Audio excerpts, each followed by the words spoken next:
Okay, here's the dealio.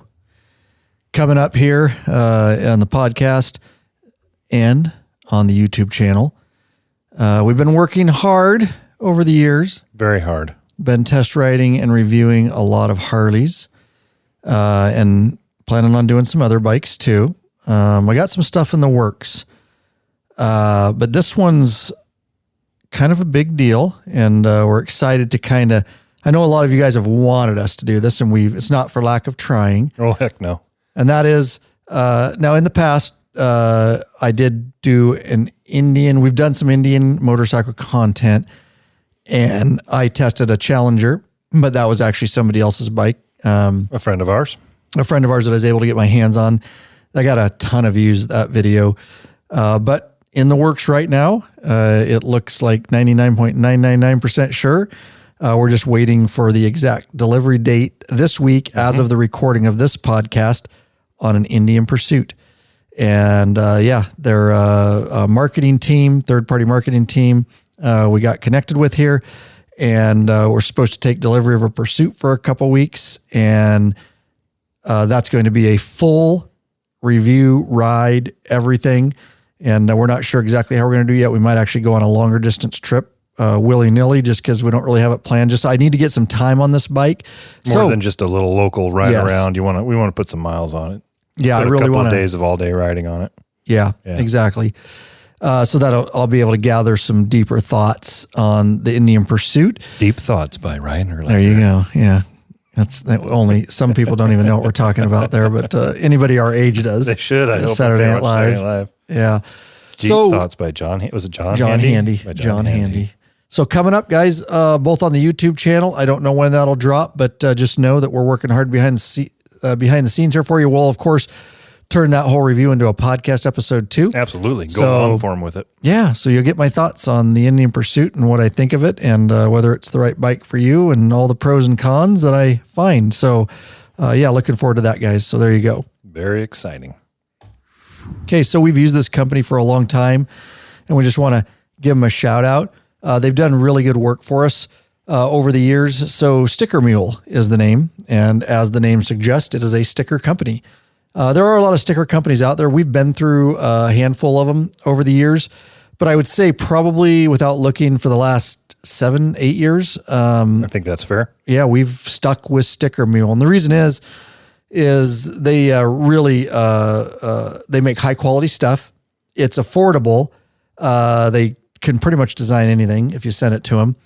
And we like the quality. We like the turnaround. So if you guys know obviously they're available. We hand them out if you've met us at events and stuff. We stick them places. We also put them in your packages when you order from our store. Our Biker Revolution stickers, our big round one, and then our smaller Biker Revolution ones. Anyways, and we had other stickers made too. Yeah. They can do other things for you too. They can make magnets, buttons, labels, and packaging stuff, and they turn it around just in a few days. They're pretty quick. I think they can do I think we looked into it one time too, like packaging tape with your company logo on it. So they do, and I appreciate you bringing that up. We use them mostly for stickers, but they do a plethora of other stuff too. Really great company to work with, and we're giving them a shout out because we've been using them for so long. We believe in them, and they are obviously sponsor of this episode. They're going to be sponsoring a few. They even do t-shirts. Yeah. Oh, they're doing t-shirts now too. I was just looking at their website. They even do t-shirts. And it is stickermule.com. And we don't have a promo code. We should have got a promo code or something from them. But nonetheless, there you go. Just stickermule.com. And if you drop them a line or something, let them know you heard it on the Law Abiding Biker podcast, and we sent you their way. So yeah. Thanks a lot, and plan on continuing to do business with Sticker Mule. All right, guys, don't forget, we are selling the heck out of them. It is our first aid and trauma kit, biker approved. That's right. As bikers, y'all know that unexpected things can happen, right? We know that. That's life. Now, many of us out there are prepared for a mechanical issue. Of course, we've all got our cruise tools, roadside emergency repair kits right from the Law Abiding Biker store. But more serious than a motorcycle breakdown is an injury to you or someone you are riding with. Now, why would you risk not being prepared for that, bikeaholics? I admit, guilty for years, carried tool kits, cruise tools and all that. did not have first aid supplies. Ridiculous, especially considering the line of work that I'm in full time as a police motor officer. So I know better now, but I'm not afraid to admit my mistakes and things I lacked in the past. You can only fix and be smarter now if you've screwed up in the past like me. So that's what I'm doing. And that's why we brought the Law-Abiding Biker First Aid and Trauma Kit right to our store at a very affordable price. That was important to us. So really at this point, guys, we've given you no reason not to be prepared with a small and easily stowable biker prepared first aid kit. Yep. We really thought this out before we just grabbed a first aid kit for you guys. And we looked into what we wanted in it. We wanted to make sure that it had all the necessities without overdoing it, guys, because you can really, just like anything, parts for your Harley, toolkits, anything, you could overdo it. There's a fine line there on what you can carry and what you need. Well, we put a lot of thought into it. So this kit comes with everything you need, such as a plethora of different size bandages, gauze, compression dressing, medical tape, latex gloves, whistle, scissors, rescue blanket, and most importantly, a military tourniquet that can save a life. And these items are all inside, like I say, a very tightly packed tactical nylon MOLLE bag measuring 8x4x4. Best of all, you know that it's designed kit. It's biker. This kit is designed by us. It's biker approved, and we put our name right on the outside of the kit. This, guys, is not something you should have with you at all times, but a must have at all times. We've made it very, very easy. Everything you need, small, compact, affordable. Get the Law-Abiding Biker First Aid and Trauma Kit right in the Law-Abiding Biker store. And we do have them in stock right now. We try to keep them in stock, but sometimes there's a delay in between. We try to order before we run out, but they are going like hotcakes. I've done a lot because everybody likes hotcakes. Everybody loves a hotcake, and I don't know why they go fast, other than they're just so damn delicious. And I don't know why they ever call it a hotcake. It's called a pancake. Well, it depends on what part of the world you're from, I That's suppose. True. All right. But we've gotten pretty good at thinking ahead and ordering those. We just didn't realize how fast they're going to sell these first aid kits. We blew through the first 100 of them like nobody's business, and then we ordered 200 the next time. And so now we're getting a little smarter to order them ahead. So hopefully we've always have them. But if we don't, we'll be getting them back in stock. The longest it takes is 4 to 5 weeks. Yep. We will try not to run out. We will do our best for you. But yeah, and if you want to see more about it and visually and see what's in it, and we actually did a video on it, you can go right to the product page on our store, the first aid kit. And if we ever have a video on any of the products we sell, which is a lot of them, always at the bottom of the listing, there's an embedded video from YouTube, and that'll be an easy way to get there. But I go over it, and we kind of actually go through and show the size and how it fits in a saddlebag and all the pieces and parts that go in it. Again, going like pancakes. This doesn't sound as cool, does it? No. Yeah, all right. Hotcakes. I tried hotcakes. Going like hotcakes. Selling the bejesus out of them. That's even more than hotcakes when you're selling the bejesus out of things. There's an emphasis when you use the bejesus. That's what I've learned. That puts an emphasis on things. It really does. Yep. All right. Let's dive into this thing, guys. Got a great episode for you. Welcome back, you freaking bikeaholics. This is the podcast for the motorcycle majority, the Big MM, also known as the 99%. Large, and in charge of the motorcycle scene more than any time in history by being here, by listening, whether you like it or not, and I know you like it. You're part of what we call the hashtag Biker Revolution. There you go, guys. We do have one question before you get started. What are you waiting for, bikeaholics? Mount up and let us take you on another wild-ass ride. Ryan Urlacher here, your host of the Law-Abiding Biker Podcast. And your high-tech redneck. There you go. Lurch in the house with me. So exciting episode we got for you guys. I've been wanting to talk about this. Here's the deal. All you patron members, one of the many benefits, the plethora of benefits you get for being a patron member. One of those is you're going to get this episode uploaded within days of recording. Everybody else, you're going to hear this up to months after we record it. That's just, again, we try to treat our patrons right, and we want to give you benefits. So you patron members, you're going to hear this in the back end of your patron accounts long before the video comes out. But the rest of you, the video will have been out for a while. It'll be on the YouTube channel. But it is all about, Lurch and I went down to the 120th anniversary in Milwaukee, and we did a whole bunch of stuff. And you'll see those videos kind of dripping out on the channel. One of those videos is this, and that is, while I was down there, they had a loaner for both of us, and I chose a Breakout, and Lurch didn't get to choose, but he ended up with a Road King Special. And so in this episode, my video is specifically about the Breakout. We're not going to do a video on the Road King, but you're going to hear about the Road King and Lurch's what he thought of it. We got to ride these things all over Milwaukee. We've got some stories along the way that we're going to get into, but we got to ride these for 3 days in and around Milwaukee. covering all the events and going all the places that we need to go. So we're going to break those down for you. And obviously the video is a lot more succinct, but it is a test ride and review of the Breakout. If you've ever been interested, even if you're not interested in that bike, there's some interesting things about it that you should know, and kind of maybe where Harley's going with that sort of bike in the future. But we'll kind of break some of the stuff down for you guys. But that will be the main topic today. Now, real quick, we've got some other news going on, and do you want to talk about what we did today? So we've been in the shop filming all day, and then it's about 4, almost 5 now in the evening, and we're finally getting down to record at least one podcast. So we did have a project today, and tell us a little bit about that in the store and what we're doing with that, Lurch. We installed a Zero 3D Latitude taillight on my bike, and if you've watched and have seen the previous videos, we had done a Latitude taillight before on my bike. It's been a few years, but Zero has refreshed that taillight, and they've added the light strike technology, similar to the Crown taillight. That does a lot of animations. It gets a lot more attention than just a regular brake light. So when you hit your brakes, you can have a majority or just a lot of different animations to get people's attention. You can set it to have animations while you're holding your brake, and then it also has animations when you're when you turn it on, and also when you turn on your turn signals. So I've also got the bag blades. That's a great addition to any taillight, honestly, but it's a great one with the Latitude taillight because it just, the way they've got it set up, it flows from that Latitude, almost like it throws it out to the saddle bag. So it really gets a lot of attention. So we just want to do a refresh video on that, and we will have it in the store by the time this podcast comes out. Law Abiding Biker Store will have it in there. I'm running similar, but I'm running the Crown taillight. We've got a video out on that too. It has the same light strike technology. They're just a bit different. So look at both of those as options. Of course, mine's on my Street Glide, but you can get either for either Road Glide or Street Glide. And the Road King Special. Road King Special. There you go. So yeah, fun project. We had a fun day. Kind of install it. We'll throw out some shorts on YouTube, some reels on Instagram. So make sure you're following us everywhere at Law Abiding Biker for Instagram, at Law Abiding Biker, same Twitter, X now, but it's still twitter.com. And of course, Facebook at Law Abiding Biker. The YouTube channel is youtube.com/Ryan Urlacher. Of course, so we're putting out in the posts over there on YouTube too. We're putting out just regular posts and stuff. So we're kind of everywhere, guys.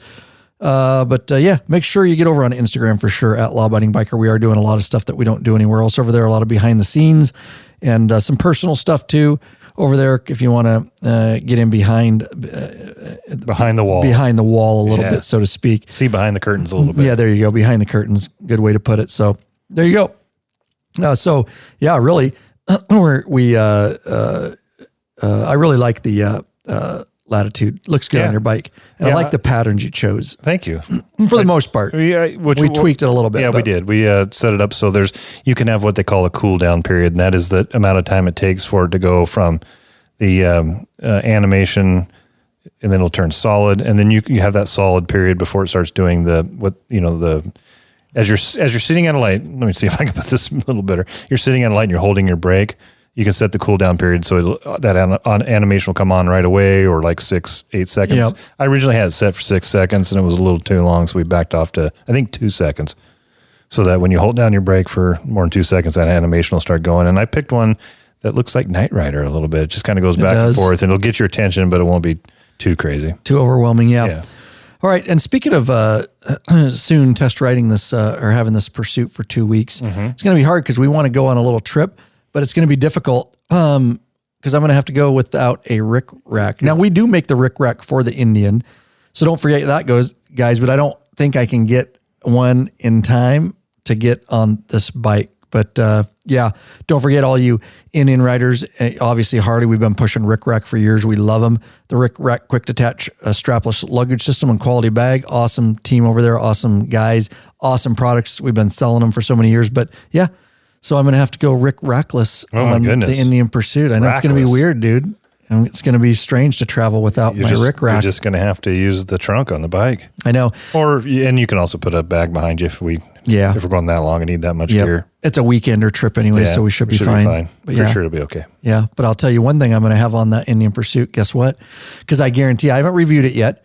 I haven't reviewed the Indian Pursuit. It's coming up, but I've never had a great stock seat. So I will have my butt buffer. I will take it right off my Harley, my butt buffer seat cushion. I will not have a sore ass, and I will make sure. I will test the seat without it just so I can give it a fair review for a few hundred miles. But again, I'm going to put my butt buffer on there, guys. All available in the Law Abiding Biker store, the butt buffer, Rick Rack, Zero, all that stuff, guys. We appreciate you purchasing directly from us. It really, really helps us out to support us. We can get it the same prices as anybody else, but we're bikers just taking care of bikers. So appreciate it very much. So with that said, shall we get it? We got anything else? Do we got a free video in here at all, Lurch? Absolutely, we do. You know, we do. There we go. I'm just trying to find it. Why don't you cover this? We put out a lot of videos on the YouTube channel, way more than we mentioned, but we like to mention one an episode. It is, which direction does a Harley lower fork stop go? It's the oil lock piece, so it's got a little bit of a taper to it, and you got to put it in a certain direction.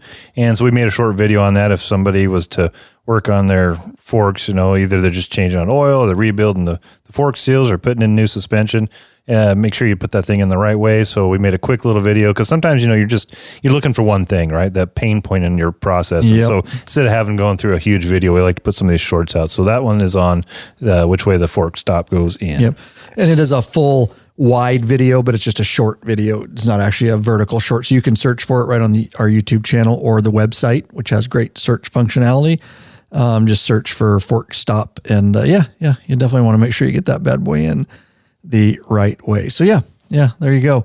All right. With that said, let's dive right into our main topic. And I don't know if you got any links. Is this okay? I'm going to bring up. Yep. There's a link to the bike there. Nice. I'm going to bring up, I know a lot of the specs off the top of my head, but I'll definitely have this for reference. Let me get down to the specs. So we did get to go to Milwaukee. Obviously, time crunch. We did not have the time to ride to Milwaukee and make a trip out of it. So we flew down, and we did a whole episode on the 120th if you want to find out what that was all about.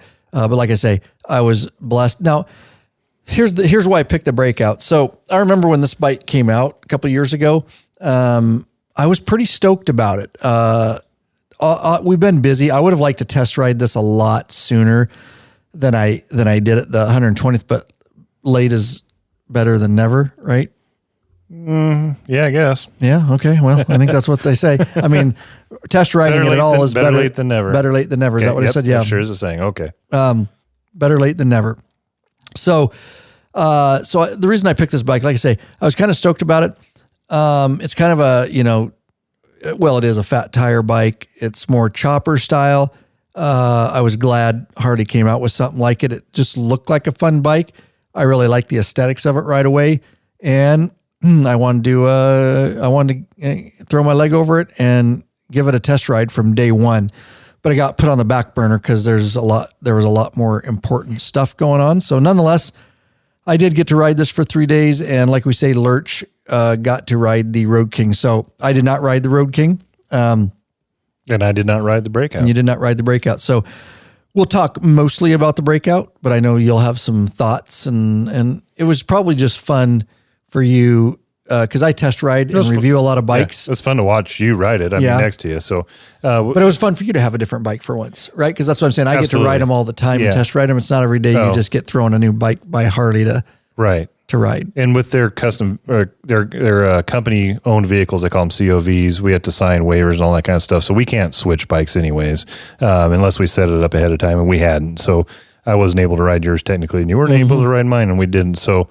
But I can tell you, I can still give you my overall opinion just of the looks and everything. But yeah, you'll get down and dirty on what it actually felt like to ride it. Yeah. So we had a lot of running around. We did do freeway because that was the fastest way to get places sometimes, but we did a lot of riding through the city and stuff. Shitty roads. Oh my goodness. Dude. There's some potholes that'll swallow you alive. Milwaukee, and I'm sorry, all you, I think we said this in the 120th episode.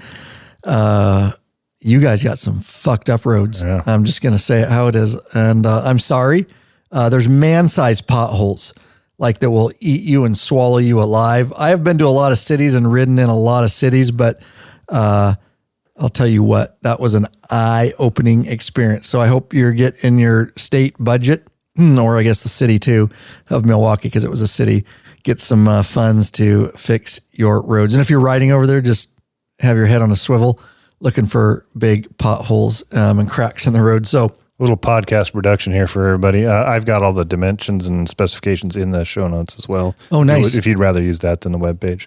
There you go. Oh, yeah. Oh, for me. Yeah, for you. Oh, gotcha. Are you going to put all these in the show notes? Oh, absolutely. Well, most of them. Okay. Yeah. Lawabidingbiker.com. It might make some really long show notes the way they're written, but I'll probably hit the highlights. Yeah, well, you can bullet them out. Doesn't matter how long they are. Okay. As long as you bullet them out. Long-ass show notes. Yeah. A lot of podcasts actually do it. They bullet like that. Okay. So that's how they'll get it. Yeah. Good. As long as you make it look, it'll be shorter than this. This is just the way it's set up with this program. It just makes it longer than it is. But we'll put what you choose to put in there. But we'll be going through this. So this is good. So like I say, first thing I want to say is I got on this thing and then remind me what specs I haven't covered. I'm going to kind of go off my head and then we'll dive into a deeper look. But so getting on the bike, definitely it's low. I will say that. So I'm 5'8", and it sits with the way the seat is, and I don't know you can dive through there if you find it. The height of the bike, it was crazy to ride it because I was not only flat-footed, but my knees had a bend in them. So it seemed like the bike was really low. It's about an inch lower. The seat height anyway is about an inch lower than the special I was on, the Road King special. Okay. Interesting. And that's a lot. It seemed like it was more than that. You know what I mean? So when you're talking inches on seat height, it makes a big difference. It translates to a big difference when you're looking at the bend of your leg and everything. Yeah. An inch will feel quite a bit different. Is that the saddle height that you're looking at? Not just, okay. So that's sitting in the saddle an inch lower to the ground. Okay. So that was one of the first things I noticed. The seat, decent. I do like how it's kind of cupped, so to speak. And it is a 2-up. So the bike, it's set up for passengers. This one had passenger pegs and it had a passenger pillion, all part of the one seat, basically. It's just got the seat and then up over the fender, it's got the place for the passenger, but it's got a good dip in it with good back support. So those are some of the things I first noticed. Now, getting out on the road with this thing, if you didn't know, this is coming with the Milwaukee 8 117. All right. We've talked a lot about the Milwaukee 8s, so I don't want to spec the motor to death as far as that goes. But I will tell you this bike, and what's it weighing in at 600 something? I can't remember. In running order, so wet, 683. 683. So it's a bit of a lighter bike for the size of 117, the size of motor it has in it. Obviously, it's smaller than a Street Glide, or a Road Glide or something like that. You're in the mid, like 840 or something like that, just off of my head. Over 800 pounds. 853 or something. Yeah, somewhere in there for a touring bike. Right. Unloaded. That's just wet weight. Yeah. So this obviously not going with any saddlebags or anything like that. This is a stripped down. Again, this reminds me, coming from like the chopper look. Yeah, it's got a hot rod look to it. It's not any. It's actually shorter than that Road King special overall, but the way that's designed, it looks very long and low. Yeah, right. It does. 117 Milwaukee 8. I'll just talk about a little bit with that light of bike. It performed like a Milwaukee 8 117, but the throttle blips, plenty of power. It'll throw you back in that seat. And right around that 3,800, 4,000 RPM, running it high, that's where that power. So if you're running at like 4,000 RPMs or 3,800 and you throttle blip it, it will literally, it didn't lift the wheel off, but it gets light and it throws you back good. Yeah, you're right in the middle of that power band. In fact, that's where they measure their engine torque on that bike, is at 3,500. Oh, is that in the notes? Yeah, 123 foot-pounds at 3,500. Okay, above 3,500 is definitely. Yeah. Okay.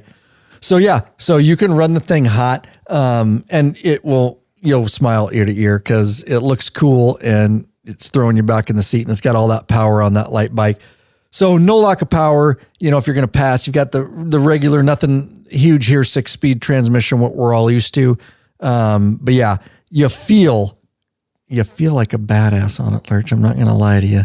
Yeah, there's something. I felt younger. There's something about a bike like that, and even the Road King, which I'll get into a little bit.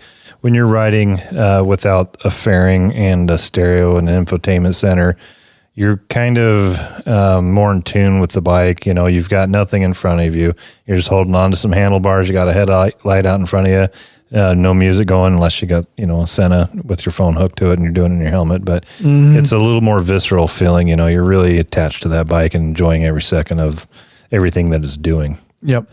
And with that said, for short distance. Yeah, because we always get those, we've talked about that in the past. We get those comments. I just like my knees in the breeze and I want nothing, no windshield. And that's all fine and dandy for the kind of riding we were doing around town, short jaunts around the freeway.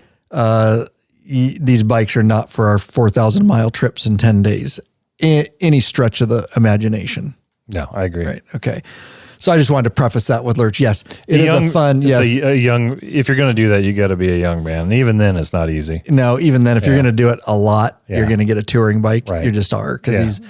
So let's just get it out of the way. This is not a touring bike. It was never meant to be. It's meant to be a chopper. I will tell you that riding it around Milwaukee, a lot of bikes there.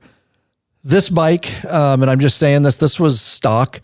It was the Baja Orange, I think they call this color. We'll talk about colors at the end, but it turns heads. Sure does. Because you don't see a lot of them in the wild. Hardy's had it out. This is the 2023 that I was riding, but it definitely, I saw it turning heads. I ride by on my street glide or something like that. They're everywhere. Yeah. Nobody turns their head. There's another guy on another street glide. Right, unless I'm, riding naked. No, it might turn their head. And you're just going to be a naked guy on another street glide. Then they're just going to turn their head and laugh. Just another naked guy in a street glide, old naked guy in a street glide. But it definitely turned heads when you parked. I never actually saw another one riding, which is weird. I hadn't thought about that. I could have missed them. I didn't see one. So which brings up an interesting point. We're going to talk about like, who's this bike for? I don't know that there's a ton of them out in the wild because we didn't see them. Even while we're in Milwaukee. So when I parked it at different places like a museum, people are interested in it. And it does look cool. And no matter what, even if you don't think you're cool, if you get on this thing, you will feel cool. It just gives you that rough feel, I guess, more, biker feel. I want to talk about vibration a little bit in it, but I don't want to get ahead of myself either. It's a much more tactile experience when you're riding something like this. Well, let's just get into that. Touring bike. Right. So one of the things I did notice on this bike, and I talk about it, I don't know whether it's a pro or con because this bike wasn't meant to feel like a touring bike. But I can tell you that there's a lot of feedback in the handlebars. Now the handlebars are like beach drag bar. They're drag bar and they're curved back a little bit. Straight bars, and then they curve back a little bit. Now, there is a lot more than I thought there would be vibration to the point where you actually notice it. Like, think about it. Like, wow, there is a lot. And even more so than like my older wide glide and stuff like that. Although we changed grips, we changed bars, that could have a whole bushings when we did bushings. We put, went to polyurethane bushings. Correct. We did it. Yep. So that could have had a lot to do with it, but it's been a long time since I rode a bike. Like that would, if you were going to ride long distance, that would be a deal breaker on this thing for me. Younger buck, no problem. I just don't like that. And it definitely, you would feel it in your hands when you stopped if you took longer rides. I mean, your hands weren't numb or anything, but you just, after you've ridden all those vibrations, your hands just feel weird. So I did note that. So just be aware.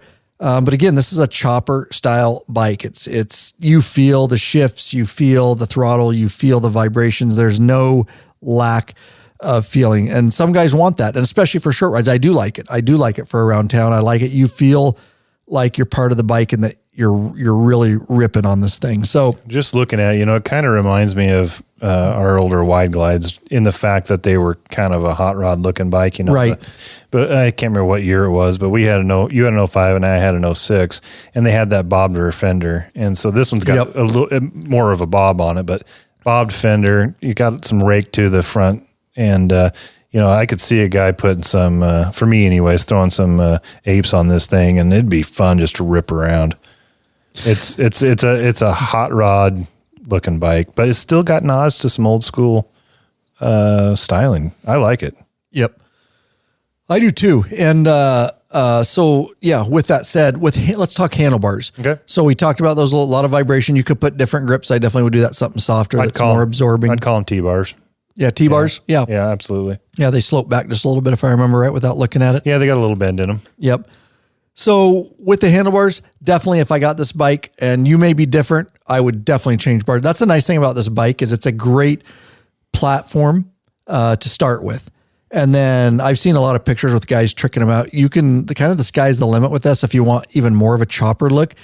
So me being 5'8", with those bars the way they were, I was in a weird, and I say it on my video, I was in a weird, a little bit hunched position. Were you leaning forward to get a little bit? Okay. And my arms were locked out. And so, but my back was against as far back of the seat. So in order to get a bend, I'd have to choke up on that bike.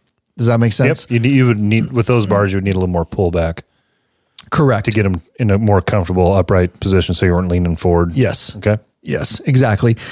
So I did mention that, but again, that's for my height. And it's not a deal breaker because I would change the bars anyways. I'm not a necessarily fan of those kind of bars. I already dreamed about the things I could do with this bike, the way we'd make it look. But yeah, I'd maybe put some shorter apes on it, some 14s maybe, or even go crazy and get 16s. But something, and again, you could do what you want with it. I think it'd look great with some ape hangers. Oh man. Yeah, just give it even more of that chopper look. Mm-hmm. And I have seen a lot of pictures with the guys doing apes. It seems like the way to go with that bike. Yeah, just not a huge fan of the bars around. It looks cool, but I don't like them riding personally, that exact style. And I just think it would look cool, like you say, with apes. And with that said, don't forget, guys, we've been selling them for a long time. If you're new to the podcast or the YouTube channel, we have got your back. It doesn't matter what year, make, model of Harley you have. There are very, very popular Harley handlebar install videos at lawabidingbiker.com/Harley handlebars. No dash, just all one word, Harley handlebars. So we've got 4 of them over there, and you can pick the one you want.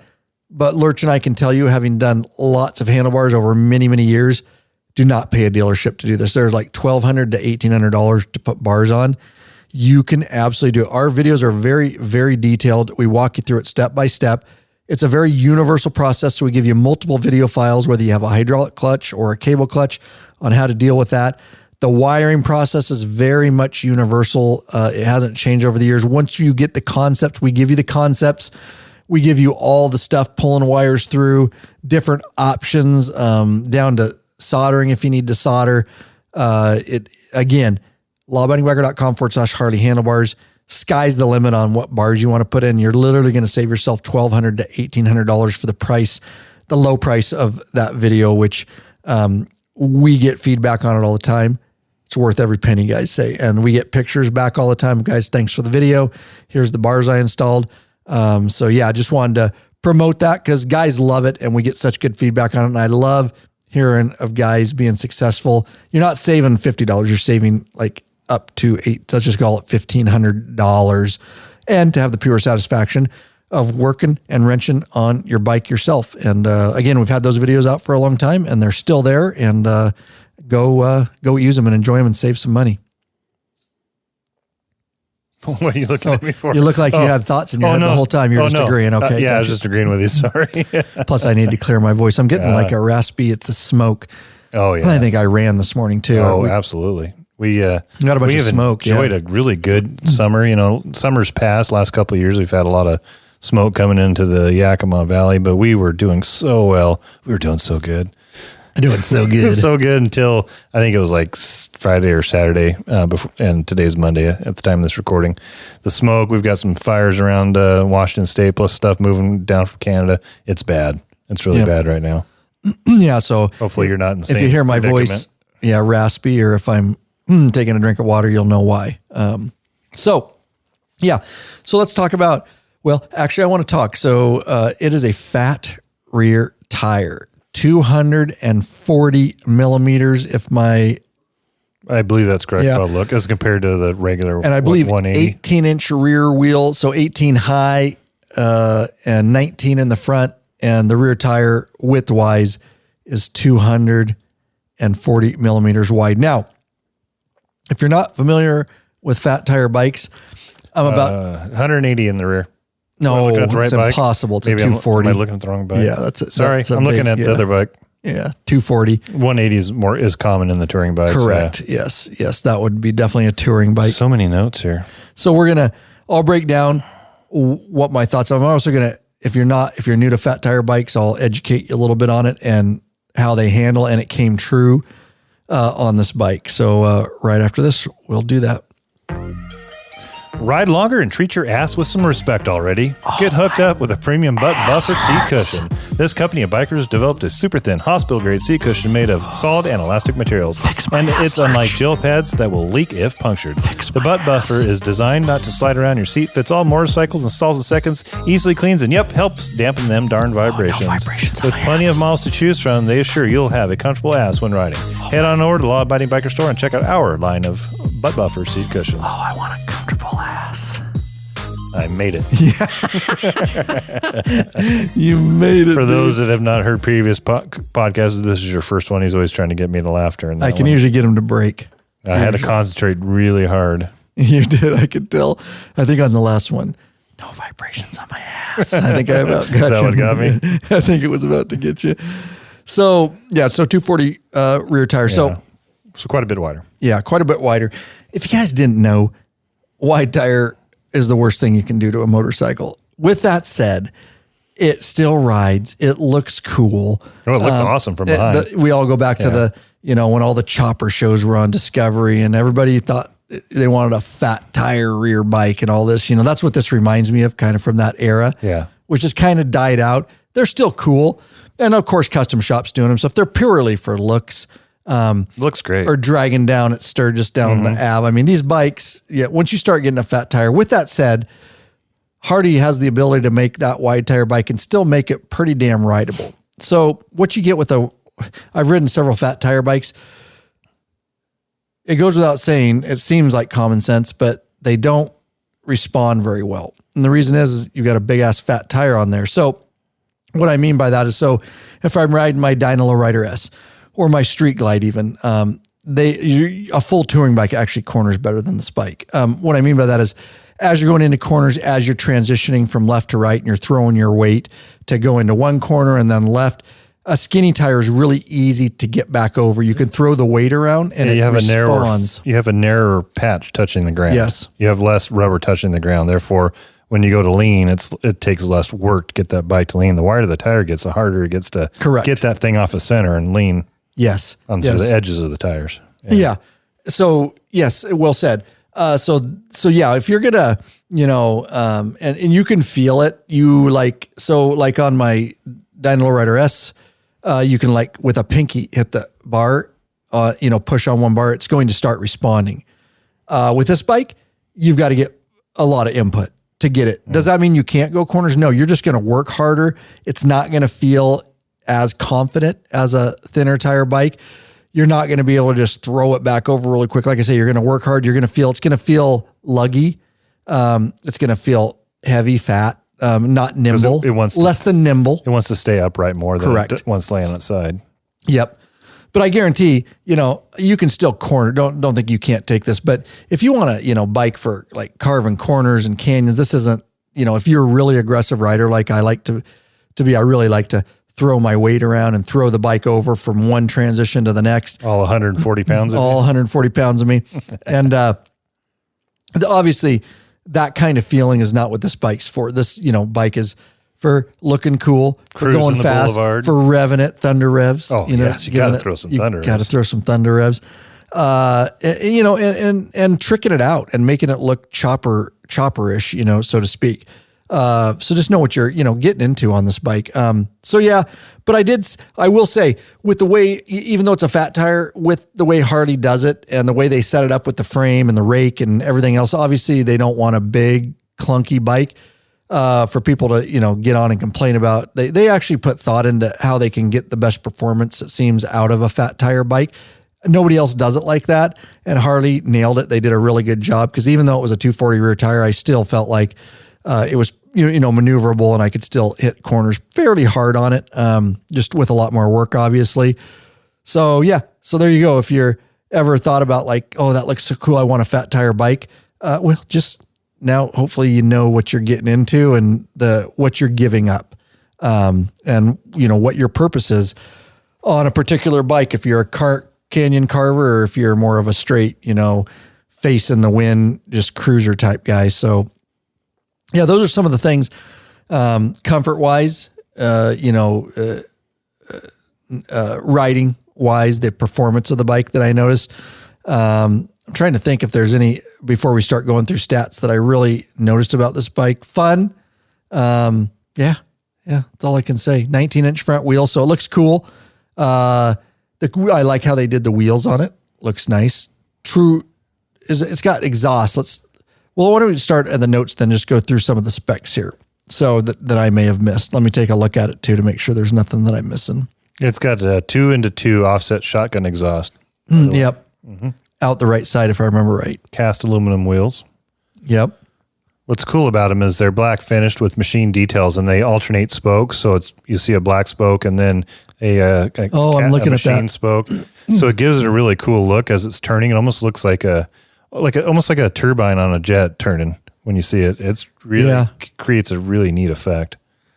Still doing even the 23 guys, which we know, still doing the old school bullet signals out the back on each side of the, fender on the strut. Those typical bullet, I think they're still not LED. At least not. They don't look like it. That picture shows that it's not. Okay. Let me look at the... No, you can see the bulb in it. And so amber on the front, red it's signals. Got incandescent bulbs for the turn signals. Everything else is, it's got a LED high beam, low beam. The rest is incandescent. Okay. And so on the rear, that's your only brake lighting on the rear is 2 bullet signals. You have nothing. You have a reflector in the middle of the fender. I definitely want to add some. And those are your brake lights too. Yeah. Yeah. That's brake. I'd at least get fangs, Ciro fangs immediately on that. Yes. That are LED and brighter at minimum. And those are plug and play, pop them in. We've got them in our store. We've done several videos. Those are the fang LED turn signals and brake lights. I'd get those in there. Same with the front. They've got the signals. That's a look that I don't like. Never have, but they do it per federal stuff. The signals are off basically where the mirrors are underneath the bars on both sides. So those amber bullet signals, I definitely move those to the forks, kind of like we did on my Lowrider S, because I'd put apes and then I'd relocate those down. But at least we've got an LED headlight. That's cool. Just in regular forks on this, as far as not inverted forks or anything special there. I'm just kind of looking over this bike to jog my memory on anything. Is set up for 2. I think I mentioned that. Your typical soft tail frame, right?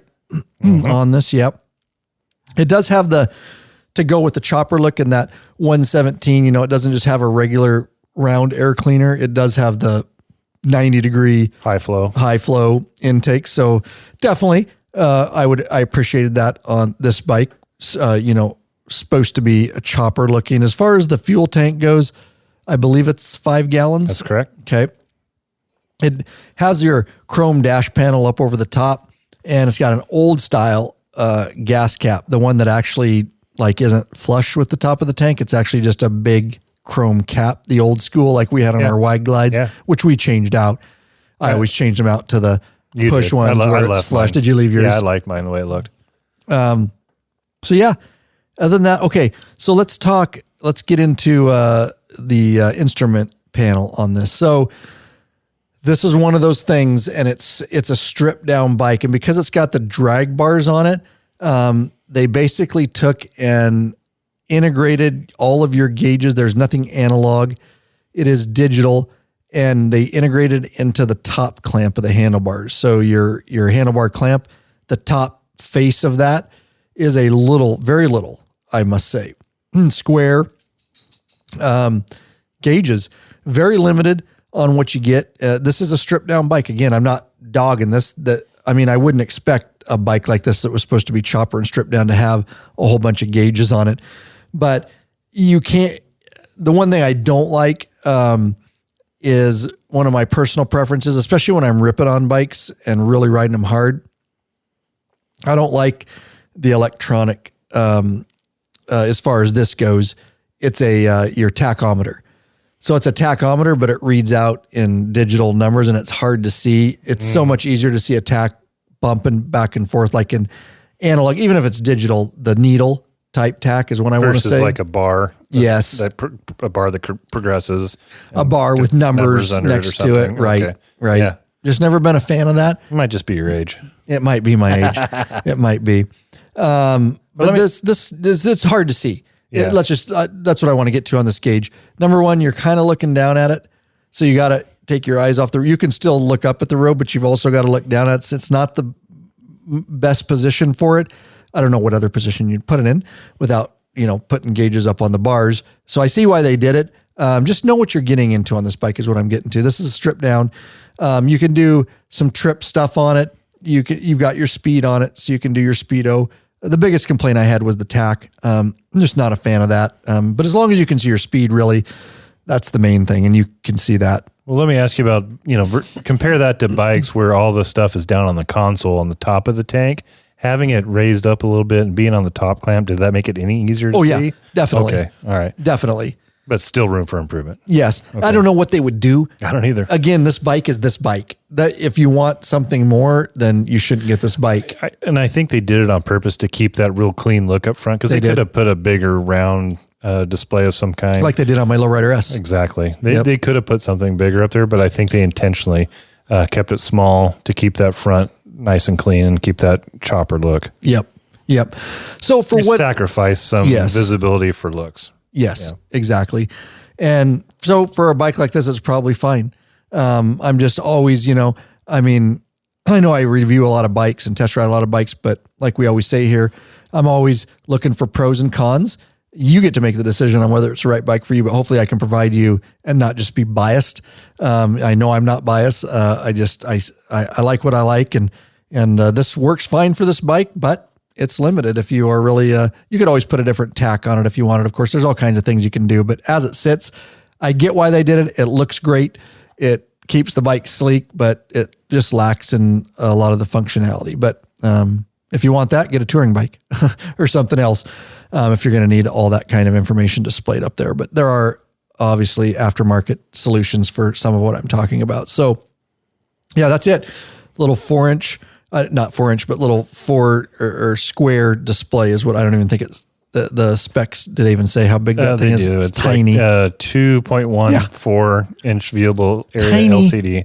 Yes. Display with speedometer, gear odometer, fuel level, clock, trip, range, and tach indication. So that's a lot of stuff in a 2.14-inch viewable screen. It's got a little button, up on the left control cluster. That's how you can flip through the different things and reset. I will say it was sunny out when we were there and it seemed to be of decent brightness to where I could see it if I looked down at it. So at least they made it bright enough. I don't think you're going to have difficulty seeing the speedometer or anything like that in the sun. So yeah, trying to think if there's just looking at this bike, there's so much stuff I could do to this thing, dude.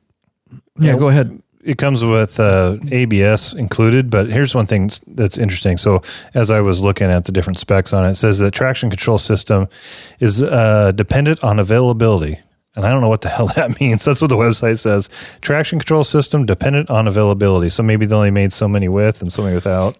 I don't know. Or if it was available at the time to upgrade your bike. I've never seen that before. Because either it's an option or supply chain issues. It could have been because either it's available or it's not. Either it's an option or it's not. But dependent on availability is what the website says. Traction control. Yeah. Wow. I don't remember a traction control button anywhere on this bike. Yours may not have had it. Yeah.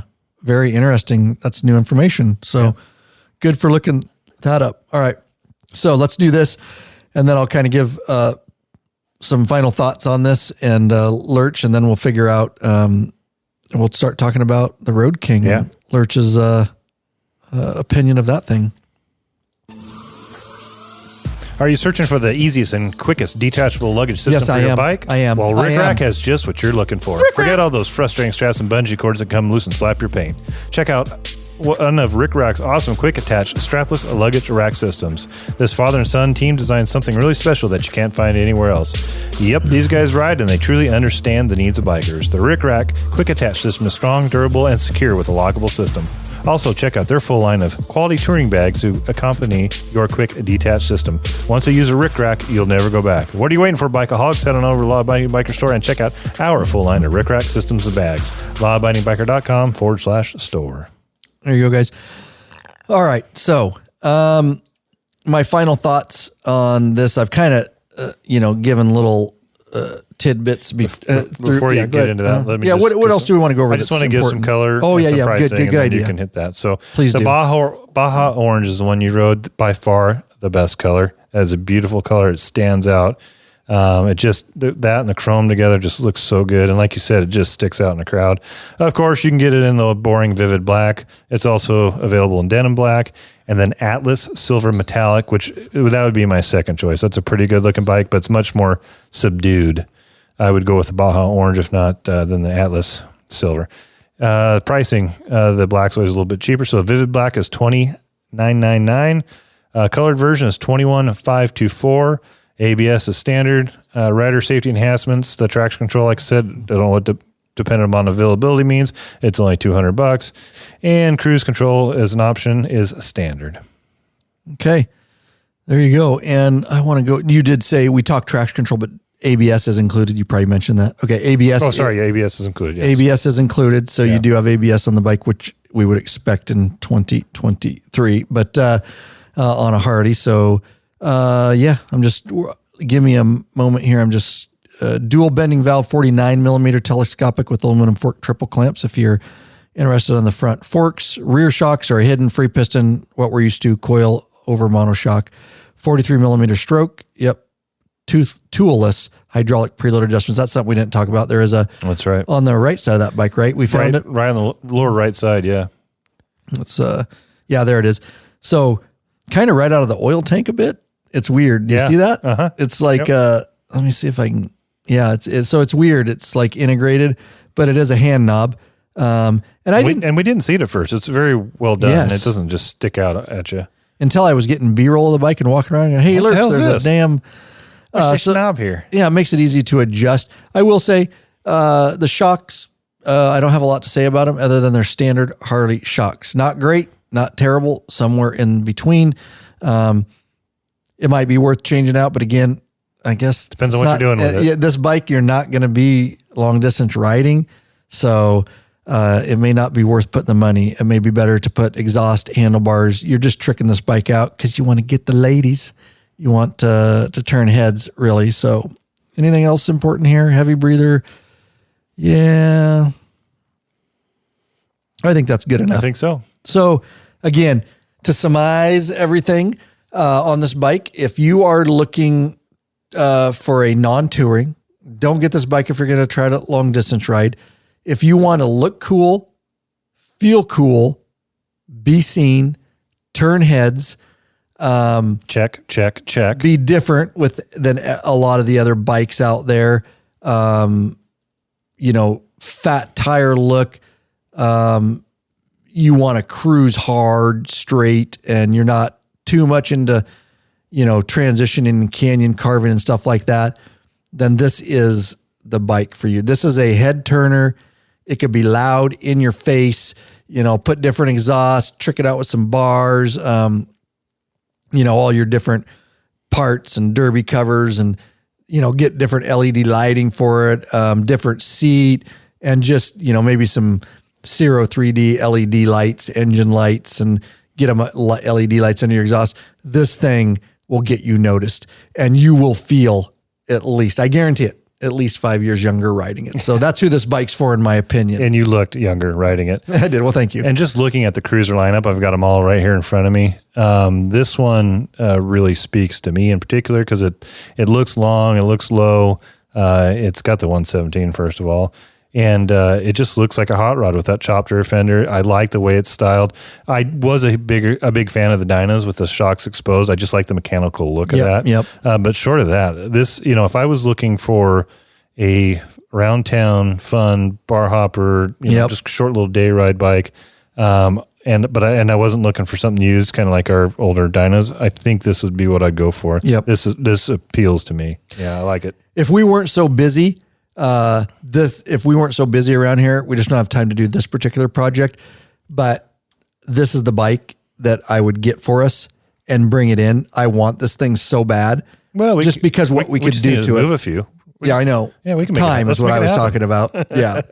Well, we could make, if we had time, again, if we weren't so busy with other video projects, if we ever get time, this would be the bike that we would bring in and do a bunch of videos on it and just trick it out. And sky's the limit on this thing. Yeah. Well, hopefully it stays in production, and in a couple of years when you're finally ready to retire from your other full-time job, maybe this can be your retirement gift to yourself. We'll move a couple of the bikes in the shop and bring this thing in and trick it out. There you go. Stay tuned. I'll be curious to see if they continue with it. You know what I mean? Yep. Because they did discontinue it for a while and then they brought it back. I'm curious about the sales on this thing and the figures of, whether it's worth it for them to keep going. I hope they do, because I think it's a good option for a lot of people out there, and I want to see more of them in the wild and what you guys are all doing with them. So, all right. Anything else on that, Lurch? No, sir. That you noticed or want to discuss? All right. With that said, let's move right into your particular experience with the Road King Special. Yeah, to set it all up, on this trip you wanted to bring me along because some of these larger trips, it's a lot for you to handle on your own. This for trip, production value to get the extra cam, and get footage of yourself. And organizing what we're doing each day, running around with our heads cut off. Yeah. This, when you go down and test ride a bike and that's what you're there for, I mean, it's kind of a single purpose. You know what you're there for. This event was, okay, not only are you already had experience with the CVOs, but they were physically releasing them at the 120th. So that's one thing that's going on. And then we've got the 120th anniversary. You got Veterans Park. You got the press museum. Event. You got the press event with Jochen Zeitz and Bill and Karen Davidson. The museum tour. The PTO. The power plant. The powertrain operations. Yeah, and then what was the other one? Where they do the research. I know. It's where they're doing the new product development center. There at PDC. So it's just so much, and it's hard for us and you in particular to decide where's this going to take you. What things are you going to film and put out, and what's of value to our audience. And so by having me along, it helps you to kind of, we can put that together, and as it goes throughout the trip, a story kind of police bike stuff about. Too. Yeah, that's right. We had so many things. We were just running crazy. And we put some stuff on the back burner just because we couldn't cover it. And some of it may never, and some of the stuff we did record may not come out. No, and some of the stuff we did will never come out. Absolutely. I just don't have video of it, yeah. So when we go to these events, Harley will send you. So when you bring me, it's on our dime. But they've always been gracious enough to hook me up with. So far, they've been gracious enough to hook me up with the bike. And they asked what I wanted, and I just said anything touring, so that I can carry Ryan's crap around. Pretty much. Yeah. So when we got there, I got a Road King Special, and that's something I haven't been on a Road King in a while, to be honest with you. My brother had a 2011 Road King that I got to rip around. I think that's the last one that I've been on.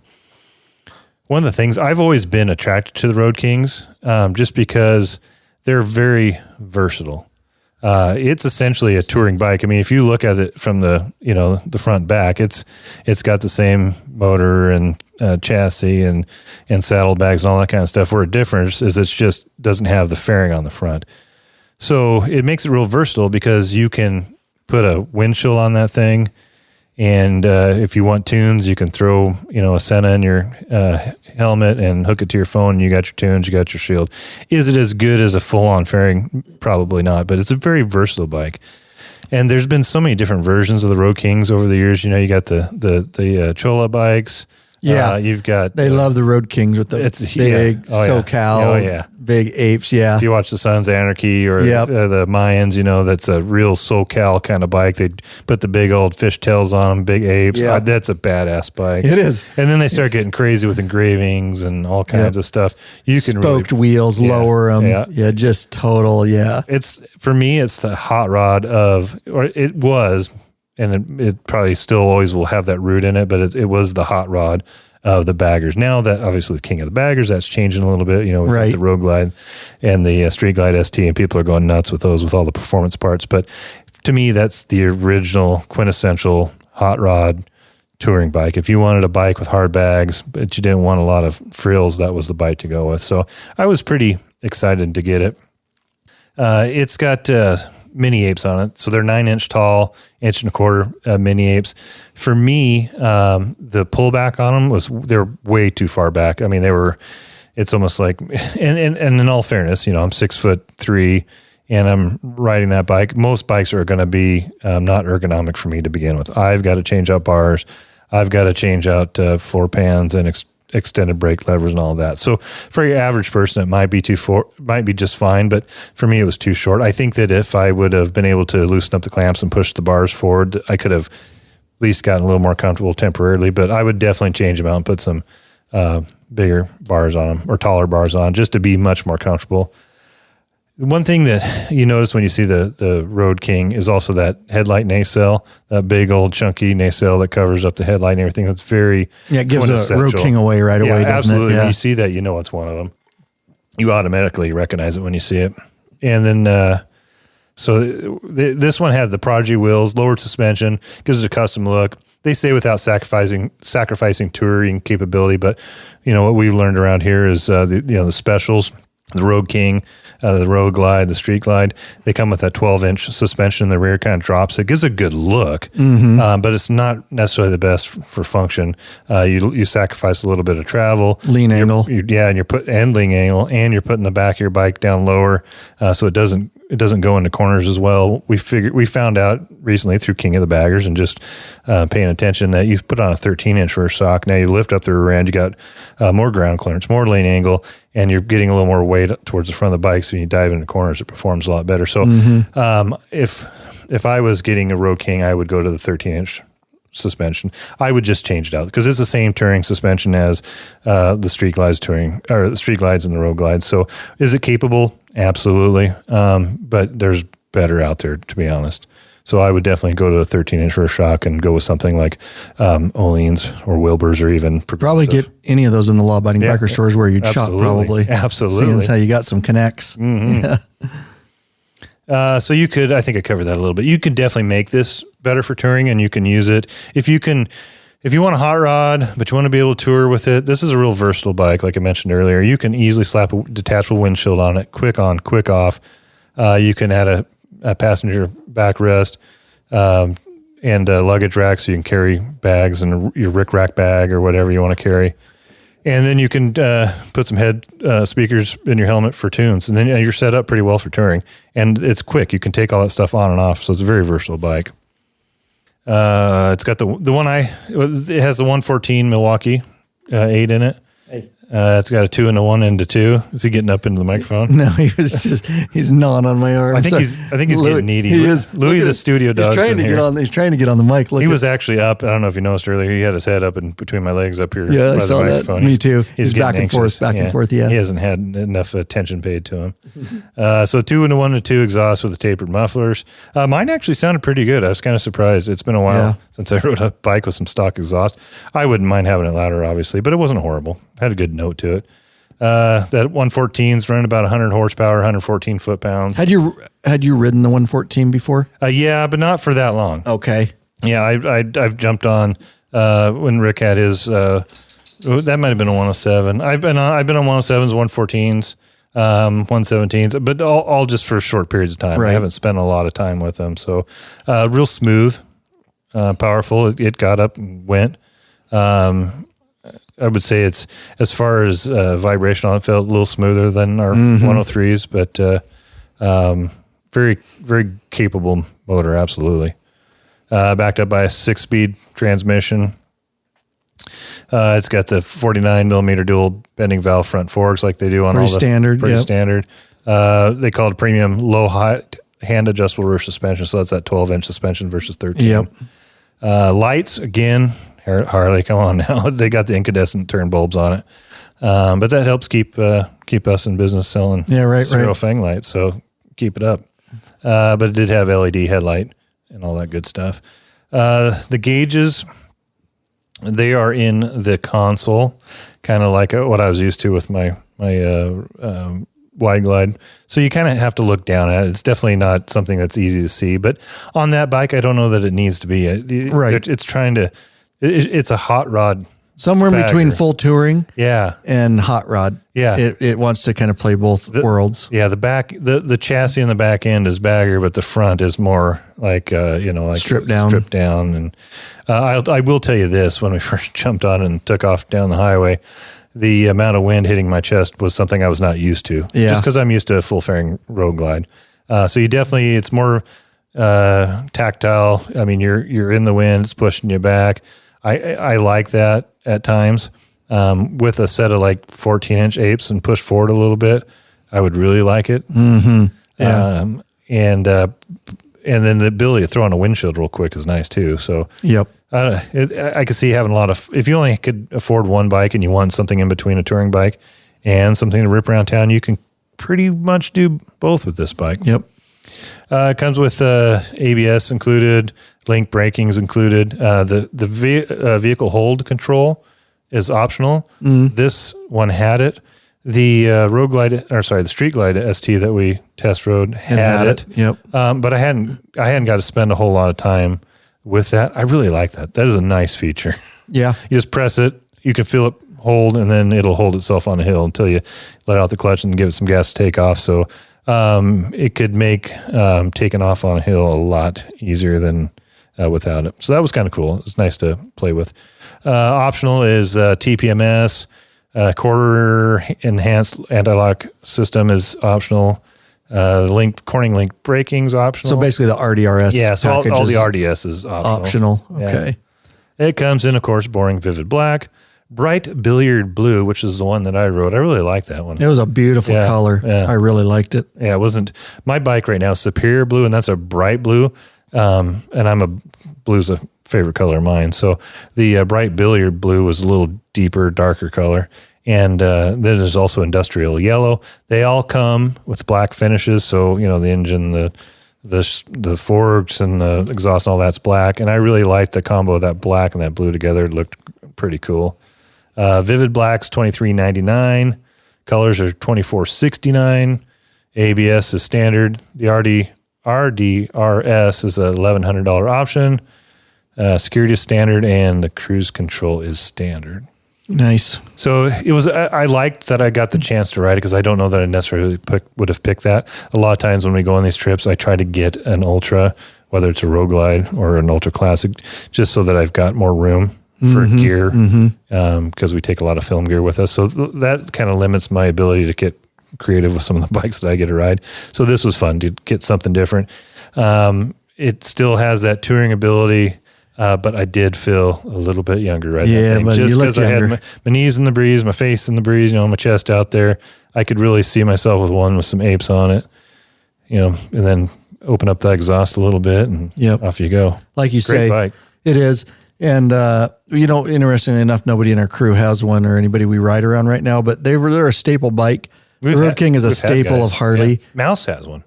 Oh, yeah. You're, maybe not. No, he's got something similar. He's got the soft tail. That's what it is. Yeah. But it's been there, it's been a staple bike for so long. I don't see it going anywhere. No, me either. I would say I wouldn't want it like for full-time touring like we do. But for a couple day rides or an overnighter, you could, like Lurch says, throw a windshield on it, get you through that couple day trip. And then you could strip it back down and it has your hot rod bar hopping, however you want to trick it out, but it kind of meets both needs. But again, if you're just going to do full touring most of the time, I would definitely go for a full fairing bike. That's just me. I think that's fair. I think it for a long day ride or an overnighter or shorter trips. Couple day rides. Yeah. It wouldn't be quite as comfortable as one with a full fairing designed, to push the wind around you. Stereo, keep you awake, tunes, navigation. Yep. Yeah. But yeah, definitely badass. And I just want to say, you did look younger on it. Oh, thank you. As soon as you get off it, you looked your age again.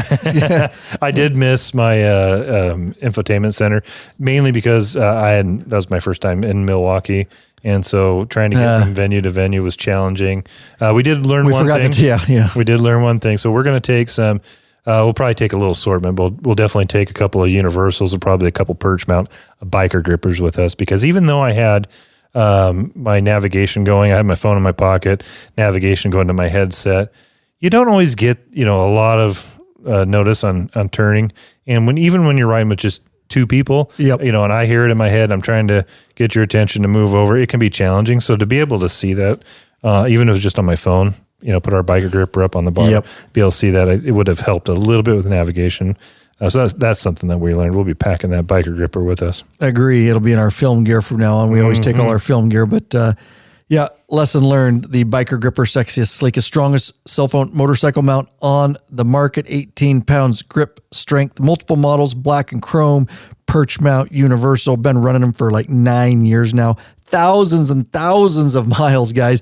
It absolutely is the number one best-selling, strongest cell phone motorcycle mount on the market. It's got our logo right on it, and phone in, easy in, out. None of those stupid straps and bungee things like you see on Amazon, all this proprietary bullshit cases. What's that one that's always trying to quad locks, just pushing like crazy Instagram feeds. They're just spending tons of money.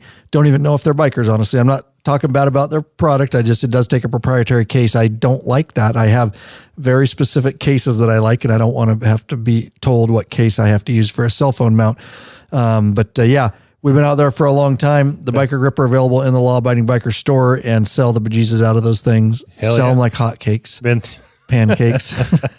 Been through a couple of crashes, a couple street crashes and about 4 crashes. 4, yeah. And then you got adventure bike crashes. Yep. Phone stayed in there. They're that strong. We run them on our adventure bikes, guys. My cell phone in its regular case hitting, whoops and jumps and all kinds of stuff, guys, rocks. And I wouldn't trust my phone in any other mount than the biker gripper. Now, we want our regular, we love our regular sponsors. We love our patron members. We like giving you benefits. We want to get to know you better in the private Facebook group, all that kind of stuff. But if the only way you can support us is through a flat donation, whatever, Bach. And a flat donation.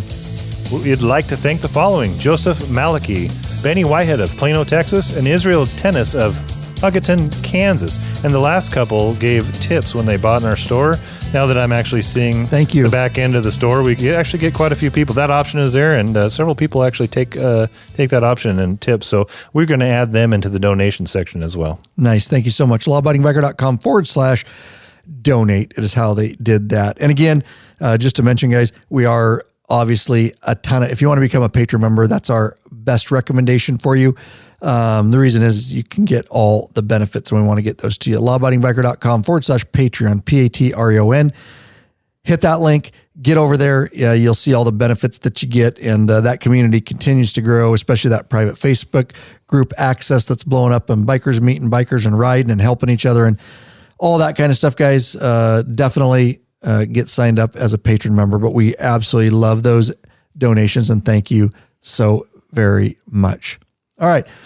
So there you go, guys. Couple bikes we talked about. If you're in the market for either a Road King or you want to just be a real badass with a fat tire, chopper that we all saw the chopper shows, and you really want to wrench and trick out a bike. The interesting thing is both of these bikes you can do that absolutely with, because we've seen, like you mentioned earlier, the Road Kings. You guys know what we're talking about, like the Cholo bikes. They are crazy fun to look at. And the fishtail exhaust and the spokes and slammed, and they got the Mexican blanket on the front, and, lighting paint all over, big old headlight. There is no cooler looking if you're looking for that style bike. No, they're beautiful. You can, and the Road Kings have been around so long. All those parts, the aftermarket parts for that bike is insanity, just because of the way people, trick those things out. But if you want the fat tire chopper look, the more dragster, long, lean, you guys know what I'm talking about, then definitely the Breakout would be the one for you. And definitely, there's a lot of parts for that because it's based off the soft tail frame. And obviously you could trick the heck out of that thing too. So either of those bikes, fun, and we appreciate Harley giving us the opportunity to ride those bikes. And if you want to learn more about the 120th and all of our experiences, then make sure you go back. I don't know what episode number it is or if it's even been released yet. But look for our 120th Milwaukee Harley-Davidson anniversary episode. You should know. Did you already pump that out? I'm looking right now. It might be. You don't remember, do you? Well, I can't remember. No. Okay, so it is actually... It is coming out. Okay, we don't have an episode number. No, we do not. Well, I actually could if you give me 2 seconds. Now, because it's going to be the next one. We won't mention it. Just look for the title. I know what it is. Okay, go ahead. It's going to be 343. So lawabidingbiker.com/343. Episode 343 will piggyback. It'll give you a lot of insight, a lot of fun stories, and kind of how our trip was and all the things we got to do. And some things we learned at the 120th, and some tips, tricks if you're going to Milwaukee, and everything in between. If you want to listen to episode 342, we talk about the 2024 Harley-Davidson Police Road Glide, which is something that we saw at and the 120th. And a video's coming out on that. I have it ready to go. You probably saw it in the queue. I got it edited up over the weekend, or while I was away over the weekend. So it's the article's done, everything, to kind of piggyback off that announcement with the Police Road Glide announcement. So that video will be coming out if you want a little more of that. We're just continuing to crank out the content, and we'll continue to do that for you guys, just trying to help as many bikers as we can worldwide so we can continue this thing we call the hashtag biker revolution. There you go, guys. Make sure you're following us over on social media, like we say, Instagram. Love it over there, guys. Good visual way, both reels and pictures, to show you guys what's going on here behind the scenes and products we're testing and reviewing and all that kind of stuff, guys. There you go.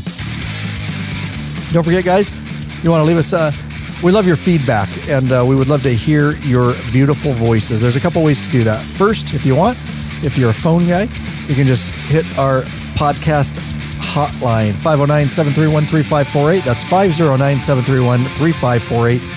Drop us a voicemail. Even better than that, you can just you can do this on your phone too, or any computer. Use the built-in microphone on those devices. lawabidingbiker.com/contact or /voicemail. Either will get you there. Basically, you can record your voice message right there and hit send, and it'll send that voicemail through. You got a question, you got a content, you got a joke, you got a jingle for us, you got anything, a past episode comment or anything else, we love it. If you go to lawabidingbiker.com /contact, if you're not comfortable with the voicemail, over there you can also just leave a regular email with your question, concern, comment. Maybe you could even write a jingle. I don't know, but we love the jokes. We love having fun with you guys, and best of all, we love helping you guys. So, use those platforms. We want to get you. It's good for content, and it gets you guys. We've got the platform, but we are not afraid to share it. This is a community, and we love getting your voices out there. And there you go. As you're wrapping that up, you sounded like a strip club DJ. So in my head, I'm hearing Mercedes to the main stage. Mercedes to the main stage. There you go. Up next, Ferrari. How do you know this? Well, I was a young man once. Yeah, right. Once upon a time. Lexus. That was the one I was thinking of. Thanks, guys. Peace out. Ride safe.